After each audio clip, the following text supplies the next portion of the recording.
You can turn your existing garden into a low water, no till, low weed garden. And you can do it this year. This is my garden from last year. You see the ground is tilled normally. The soil's exposed everywhere, in the paths, in the rows. If with proper watering, you see I had the drip hose there. With that, I was able to keep things watered. I put it on a timer, had everything looking good. I was using the ground cover purslane. The purslane did well, and if you'll notice, I had a sunflower standing over here by himself, no support. I've learned they need help because they're so tall. With our heavy winds here in North Georgia, it will go over. So a lot of lessons learned.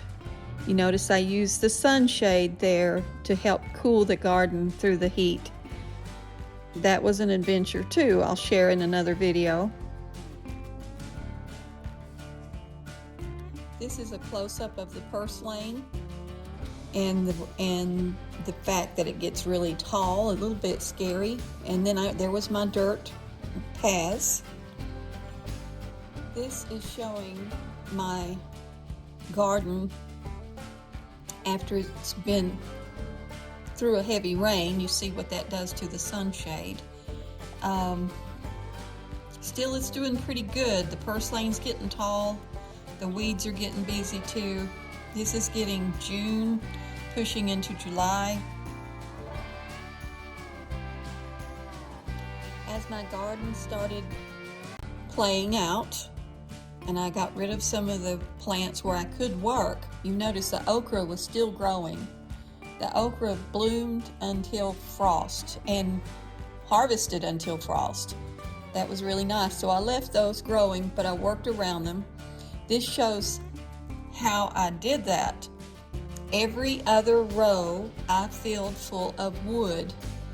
Start with larger pieces of trees and then branches, and finally top it off with wood chips. If it's a year old, that's even better. But still, this will hold moisture as it rains, or if you water. If it's overwatered into the soil, it's going to absorb here like a wick. And then it releases just what it needs to the two rows on both sides of it. And this makes a perfect size bed, 3 to 4 foot wide. And you walk on both sides. You don't ever step on your bed because that's going to compact it. And you've got to keep your soil airy, and we'll talk about how to keep it fertilized. You see, you cannot till anymore with all that wood in there.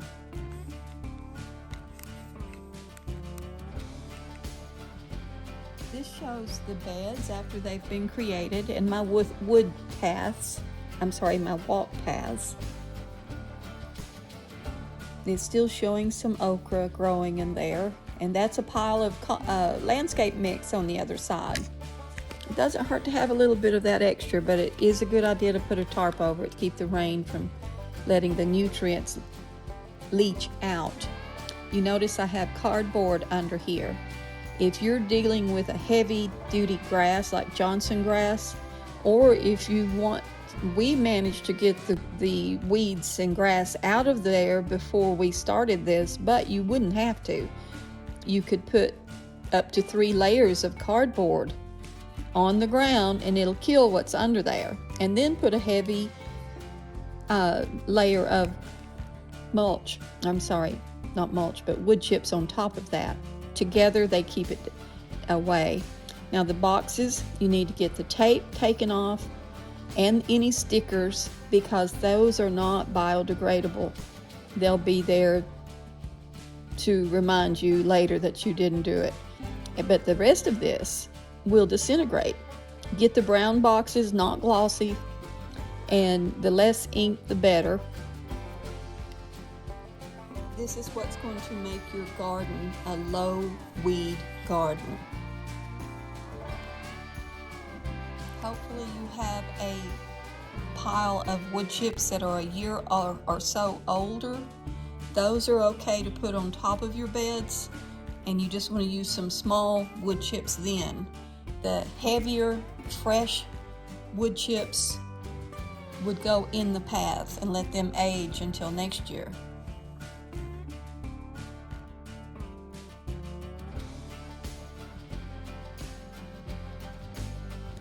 Now it's time to get the green manure planted. That is a combination of seeds that will leave different nutrients in the ground. We're going to let it grow, and we're going to leave it to decay on top of the ground. All of that is natural fertilizer that you don't have to dig in. This is the seed that I used, and there's a lot of different ones out there, but this is the brand I used, and it was really satisfactory.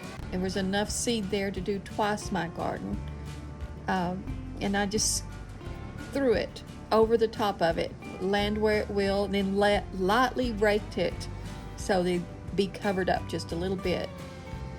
And then these next pictures shows you the growth that we had.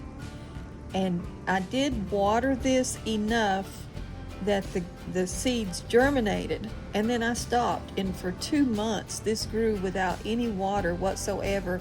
And my okra is still growing back there, still producing. And in that entire time, I never had to water it. And there was a drought going on. So it was very impressive that I did not have to water this.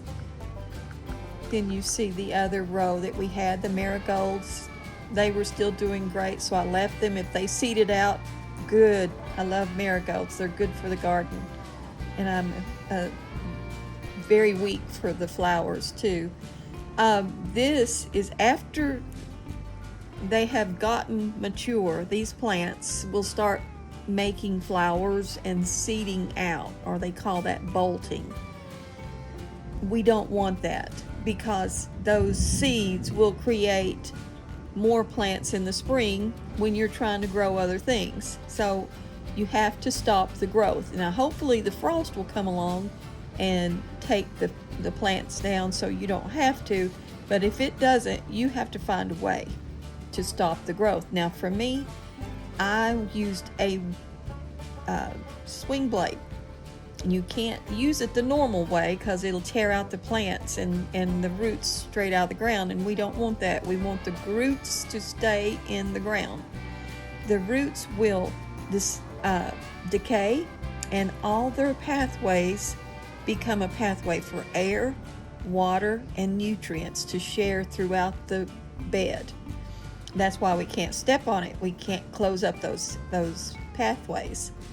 Also, what I did do with that swing blade is I chopped at the stalks and cut them, and then just let everything lay down where you see it. You see in my picture, everything is laying where I cut it. I didn't touch it again, not until springtime. Then you get to work it again, and it's as if this was never there then. Now it's time to replant. Spring is here. You're getting ready to plant your new plants. You're out there in March in Zone 7 of North Georgia. First, this is what you're going to find. Your purslane has survived. It's very hardy. It doesn't die easily. It's growing back. I don't mind it, except you do have to beat it back, not let it get too tall. It gets snaky the way it is, but this is what you'll find. Your garden, all your biomass is disintegrated, and these large wood chips in the walk path, we've got to get those out, and we need to add your compost to the top. You see the 3 inches in the center of the bed. This is going to help your plants and your seedlings to do better, to grow fast. And you notice the paths, I've raked the bigger things out already here. And then we rake all the small wood chips up over the new compost out of the path. We want to get all of the last year's wood chips out of the paths, and that makes your bed a little taller every year too, so that's a blessing as we get older. Then you see the path themselves has been raked down back to the dirt. And then you're going to add more cardboard, fresh cardboard down on the dirt, and a good layer of wood chips. You notice this is not completed here, but it's enough to hold the cardboard in place until I can get it back. On a windy day, that's helpful.